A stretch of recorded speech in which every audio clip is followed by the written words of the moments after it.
నాపై రెక్కి నిర్వహిస్తున్నారు. వారు అనుచరులు రకరకాలుగా బిహేవ్ చేస్తున్నారు. ఎందుకంటే గతంలో ప్రసాద్ నాయుడు చనిపోయినప్పుడు హాస్పిటల్ దగ్గరికి వచ్చి ఎమ్మెల్యే గారు నాతో గొడవ పడతాం.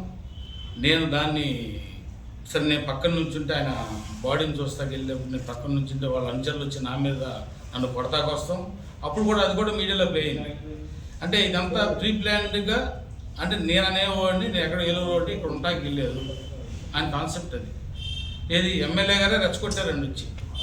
ఎమ్మెల్యే గారే వచ్చి ఏంటి రాయిందా మాట్లాడుతున్నావా, నువ్వు అన్పార్లమెంటరీ లాగా మీద వాడావు, నేను వాళ్ళ ఏంట్రా అని మాట్లాడేది నువ్వు, నేను కాదు. నేను ఎమ్మెల్యే గారైనా మాట్లాడుతున్నా, అది గుర్తుపెట్టుకోండి. అదేగాక నాకు ప్రాణహాని పూర్తిగా ఉంది. అది నాకు ప్రాణహాని కానీ వాళ్ళ అనుచరుల నుంచి దాడి కానీ వాళ్ళ అనుచరుల నుంచి ప్రాణహాని కానీ లేదంటే నువ్వు మ్యాక్సిమం ఏం చేయగలవు, చట్టం నుంచి ప్రస్తుతం అధికారంలో ఉన్నావు కాబట్టి నా మీద తప్పుడు కేసు చేయగలవు, అంతమించి ఏం చేయలేదు. దానికి నో ప్రాబ్లం. నేను న్యాయ వ్యవస్థకి వెళ్ళి నేను న్యాయం పొందుతాను. ఎందుకంటే నేను చెప్పే ఆరోపణలో సత్యాలు ఉన్నాయి, ఆయన చేసే దాంట్లో అసత్యాలు ఉన్నాయి. కాబట్టి ఏది జరిగినా ఎమ్మెల్యే కాకల సురేష్ గారు నాకు ఎటువంటి అన్యాయం ఎటువంటి జరిగినా, ప్రాణహాని జరిగినా, నా మీద దెబ్బపడినా, ఇంకోటి జరిగినా మొత్తం ఉదయగిరి ఎమ్మెల్యే కాకల సురేష్ గారిదే బాధ్యత. అదేగాక ఇప్పుడు నేను ఇప్పుడు చెప్పిన పేర్లు ఉన్నాయి కదా, కర్యావరం అప్పలనాయుడు, సమ్ XY, వీళ్ళందరి మీద కూడా నువ్వు అంటే నువ్వు చెప్పకుండా వాళ్ళు మాట్లాడితే చెప్పండి, మీరు వాళ్ళ మీద యాక్షన్ తీసుకోండి. వాళ్ళ మీద యాక్షన్ తీసుకోకుండా నాకు నోటీసులు అయితే పంపించండి. ఆ నోటీసులు పంపిస్తాం వల్ల మీకు ఉపయోగం లేదు. ఇది పూర్తిగా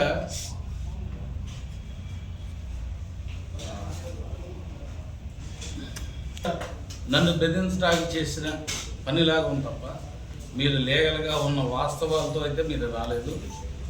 నెక్స్ట్ ఇంకోటి ఏంటంటే నా తోట కబ్జా అవుతుందనేది ఉన్న అక్కడ వినికిడే. ఎలాగంటే ప్రసాద్ నాయుడు గారు లేదు, ప్రసాద్ నాయుడు గారు చనిపోయారు, ఈయనకి సపోర్ట్ లేదు. మళ్ళీ ఏదో విధంగా లీగల్గానో ఇల్లీగల్గానో బెదిరించు, అనుచరులతో బెదిరించు, ఇప్పటికీ నా తోట మీద కొన్న రాగే ఉంది. అది దీంట్లో వెంకట గారి పాత్ర పూర్తిగా ఉంది.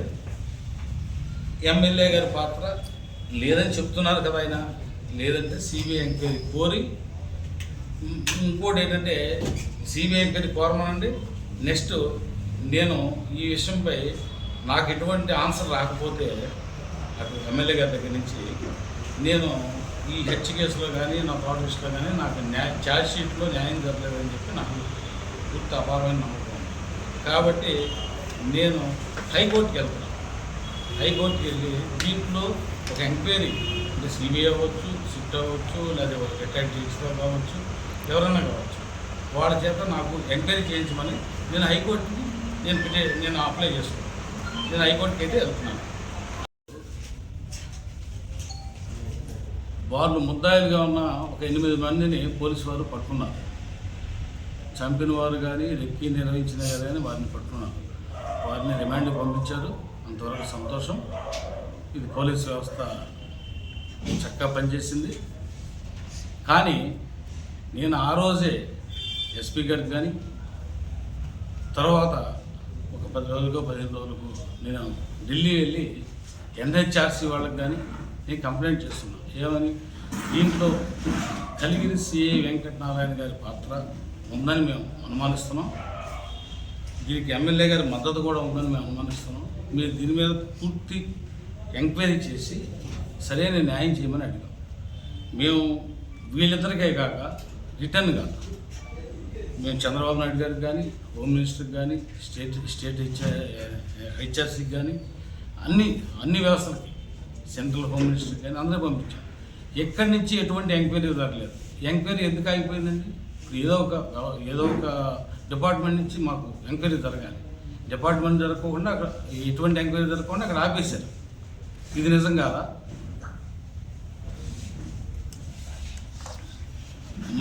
మన అసమర్థత వల్ల మనకు కావాల్సిన ప్రధాన మనకు ఉదయగిరి కాన్స్టిట్యున్సీలో మన పార్టీకి సంబంధించిన ముఖ్యమైన నాయకుడు, నాకు మంచి మిత్రుడు కోల్పోయాం. ఆ విషయంపై మీరు ఇవన్నీ లీగల్గా నా మీద నోటీసులు ఇచ్చి ఇవన్నీ చేసే బదులు మీరు సిబిఐ ఎంక్వైరీ, అంటే మీరు ప్రజాప్రతినిధిగా ఉన్నారు, మీరు పార్టీ ప్రజెంట్ గవర్నమెంట్లో మీరు అడిగింది చంద్రబాబు నాయుడు గారు చేస్తారు. మీరు చంద్రబాబు నాయుడు గారికి, సిబిఐ వారికి, స్టేట్ డీజీపీకి, సెంట్రల్ హోమ్ మినిస్టర్కి, స్టేట్ హోమ్ మినిస్టర్కి మీరు మీ లెటర్ మీద ఒక లెటర్ రాయండి. ప్రసాద్ నాయుడు హత్య కేసులో అనుమానాలు ఉన్నాయి, పూర్తి ఎంక్వైరీ జరగలేదు అని చెప్పి మీరు మా మీద ఆరోపణలు వస్తున్నాయి అని చెప్పి మీరు ఒక ఎంక్వైరీ మీరు ఒక లెటర్ రాయండి. లెటర్ రాస్తే మీరు అధికారంలో ఉన్నారు కాబట్టి మీకు ఏం చెప్పినా వెంటనే దొరుకుతుంది. మీరు చేసి ఎంక్వైరీ చేసి మీరు నిజాయితీ పనులను తెలుసుకోండి. మీరు నిజాయితీ పనులు ప్రజలు తెలిసింది. నేను ఇబ్బందులో ఉన్నా నా తోట, భూమి కబ్జా ఇవన్నీ మీకు అన్ని విషయాలు తెలుసు. ఎందుకంటే మీరు ప్రసాద్ నాయుడు హత్య జరిగినప్పుడు మీరు అంత్యక్రియల దగ్గరికి వచ్చి ఏం మాట్లాడారో మా దగ్గర అన్ని రికార్డ్స్ ఉన్నాయి. నా గురించి ఏం మాట్లాడారో రికార్డ్స్ ఉన్నాయి. అవన్నీ అవసరమైనప్పుడు బయట పెడతాను, నేను మాట్లాడతాను. నేను అవసరమైతే చంద్రబాబు నాయుడు గారికి కూడా నేను అవి వినిపిస్తాను మీడియా ముఖంగా. మీరు ఇవన్నీ పెట్టుకుని నాకు ఎటువంటి సంబంధం లేదు, నీ వల్ల నా పరువు పోయింది, నీ వల్ల నా పరువు పోయింది అంటే ఎలా పరువు ఎలా పోయింది? నేనేమి బేవర్సోడిని కాదు. నేను ఉన్నతమైన కుటుంబం నుంచి వచ్చా. ఇలాగే కాకపోయినా మంచి కుటుంబం నుంచి వచ్చా. మా ఫాదర్ మండల ప్రెసిడెంట్ చేశారు, మా తాతగారు మున్సిపల్ గారు చేశారు. నేను ఉన్నతమైన కుటుంబం నుంచి వచ్చా. మీరేదో నిన్ను మాట్లాడడం, మిమ్మల్ని మాట్లాడకూడదు అనే విషయం మీద ఏదో పరువు నష్టమైంది. నేను ఎన్ఆర్ఐని. మరి మీరు ఎన్ఆర్ఐ ఇక్కడికి ఎందుకు వచ్చారు? నేను 4 లోకలు అని చెప్పి మీరు అంత్యక్రియల దగ్గర మాట్లాడారు కదా. ఆడెవడో బయట రోడ్డు చిక్కడ భూములు కొనుక్కోవడం ఏంటని. మీరు ఎన్ఆర్ఐ ఇక్కడికి ఎందుకు వచ్చారు? లేదా మీరు ఇక్కడ వాళ్ళు అక్కడికి ఎందుకు వెళ్ళారు? ఎవరైనా బతుకుదిరి కోసం వెళ్తారు, అది గుర్తుపెట్టుకోండి సురేష్ గారు. అంతేగాని ఇక్కడ 4 లోకలు ఇది హిట్లర్ పరిపాలన కాదు, ప్రజాస్వామ్యం. మనమంతా ఒకే స్టేట్లో ఉన్నాం. ఒక స్టేట్ కాదు, ఇండియాలో ఎక్కడికైనా వెళ్తాం బతుకుదిరి కోసం. వ్యవసాయం చేసినోడు వ్యవసాయం చేసుకుంటాడు, ఉద్యోగం చేసినోడు ఉద్యోగం చేసుకుంటాడు, వ్యాపారం చేసినోడు వ్యాపారం చేసుకుంటాడు. అంతేగాని వాడు ఈ ప్రాంతానికి రాకూడదు, వీడు ఆ ప్రాంతానికి వెళ్ళకూడదని ఎక్కడ రాసి లేదు. ఒకవేళ రాజ్యాంగం ఏమైనా మీరు కొత్తగా ఏమైనా నిర్మిస్తే చెప్పండి. అంటే అది ఎవరికి తెలియదు. ఒకవేళ మీరు చెప్తే మీడియా ముఖ్యంగా పబ్లిష్ చేస్తారు. మేము కొత్తగా రాజ్యాంగాన్ని మార్చాం, మా కాన్స్టిట్యూన్సీలో బయట రాకూడదు, మేమైతే ఎక్కడికైనా వెళ్ళొచ్చు అని మీ ఉదయగిరి కాన్స్టిట్యూన్సీ సపరేట్ ఒక ద్వీపంలాగా మీరు పెట్టుకుంటా అంటే ఇబ్బంది లేదు, పెట్టుకోండి, ఇబ్బంది లేదు. అది కదే అది అనౌన్స్ చేస్తే తెలుస్తుంది మీకు ఇక్కడ రాకూడదు అనే విషయం. అది మీరు కొత్తగా వచ్చారు, నేను వచ్చి 35 years అయింది, 36 years వస్తాయని చెప్పి మళ్ళీ నా భూమి మీదకి వస్తారని నా అనుమానం. Okay sir. ఇప్పుడు ఆ భూమి ఎవరి ఆధీనంలో ఉంది సార్? ప్రస్తుతం భూమి నా ఆధీనంలో ఉంది.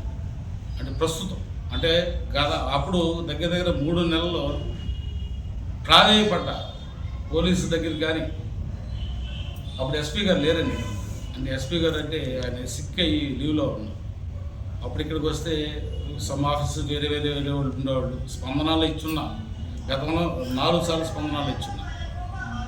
సిఐ నన్ను ఎస్పీ గారు పంపించి నాకు న్యాయం చేయమని చెప్పి టీడీపీ సెంట్రల్ పార్టీ ఆఫీస్ నుంచి వెళ్తే, అండ్ అక్కడి నుంచి అక్కడ స్పందనకి వెళ్తే వాళ్ళు ఇక్కడ ఫోన్ చేస్తే ఇక్కడ ఎస్పీ గారు ఆఫీస్కి వస్తే ఇక్కడి నుంచి నన్ను సిఐని కలవమని వెళ్తే సిఐ నన్ను 6 గంటలు బంధించాడండి స్టేషన్లో, అన్ని వైపులా తలుపులేసి.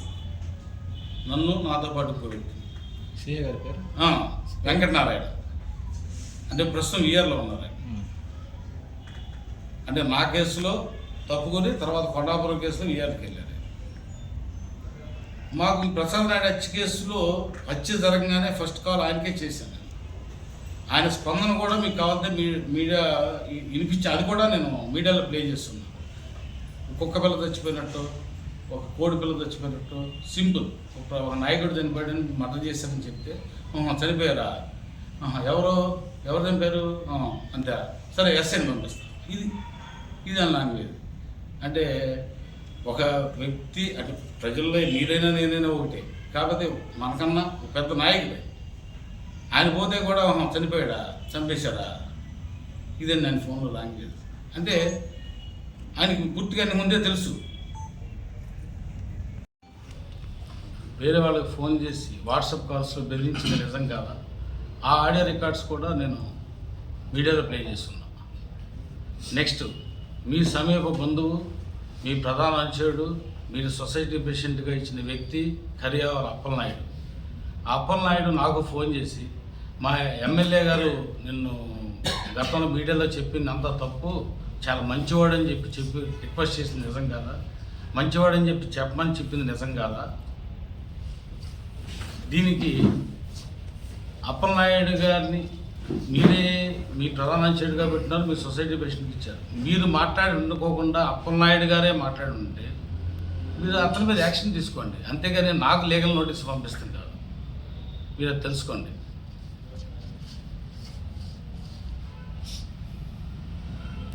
చెప్పే ప్రతి గతంలో మీడియాలో చెప్పిన ప్రతి విషయంలో నా దగ్గర ఆధారాలు ఉన్నాయి.